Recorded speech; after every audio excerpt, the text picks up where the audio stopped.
ఉన్నాయా? నీ partner work ప్లేస్లో ఉన్న వ్యక్తులతో సరిగా ఉండగలుగుతున్నావా, లేకపోతే లోకస్తుల వల్లే దిగజారిపోతున్నావా? అందరూ అలాగే ఉన్నారు అంటున్నావా, లేకపోతే నీలో పరిశుద్ధతను కాపాడుకోగలుగుతున్నావా? How is your mind, how is your relationships? నీ మనసు సరళకపోతే ఇతరులతో నీ జీవితం సరిగా ఉండదు. ఈరోజు ఎంతో మంది మనసుల్లో ఎంతో కలవరం, సో మచ్ ఆఫ్ పెయిన్, కలవరం, సఫికేషన్. కనబడినోడు అందరి మీద వేసేస్తారు. Fight your inner battles. If you don't deal and fight your inner battles, your out life will become destruction life, depressive life. నీ మనసులో నెమ్మది లేకుండా నీ చుట్టుపక్కల ఉన్న వాళ్ళతో నెమ్మదిగా ఉండలేవు. కావాలంటే నీకు నువ్వు ఒక బాడీ క్యామ్ పెట్టుకో.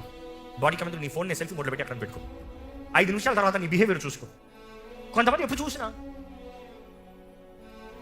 కొంతమంది ఎప్పుడు ఇట్లా ఉంటారు. నేను అంతే. అదే మనుషులకి ఒక చిన్న బిడ్డను పంపించు, 5 నిమిషాల ఎమోషన్ మారిపోతుంది. ఫేస్ ఉద్రేకాలు మారిపోతాయి. వై అంటే ఆ బిడ్డలో నీకు ఏదో కనబడుతుంది, నీలో ఆ సాఫ్ట్ నేచర్ బయటకు వస్తుంది. Which means you real need to check something is wrong with you.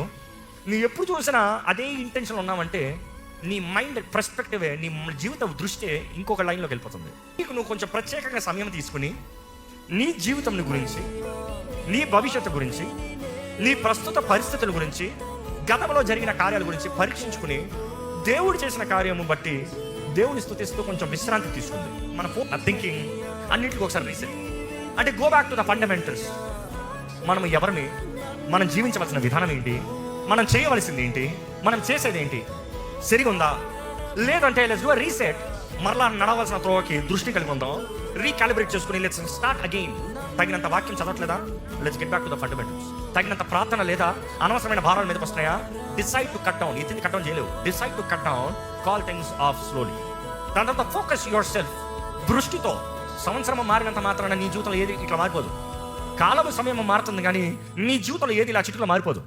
నీవు అడుగు తీయకుండా, నీ బ్రతుకు మార్చుకోకుండా, నీ పద్ధతి మారకుండా, నీ మనస్తత్వం మారకుండా ఏది మారదు. అందుకని మనం పరీక్షించుకోవాలి. ఈ సంవత్సరం అంతంలో ఏం లేదండి, నేను ప్రభు నాకు ఏం నేర్పిస్తున్నాడు అదే మీకు నేర్పించాలని ఆశపడుతున్నా. Recalibrate yourself, recheck yourself, put guidelines, discipline your self.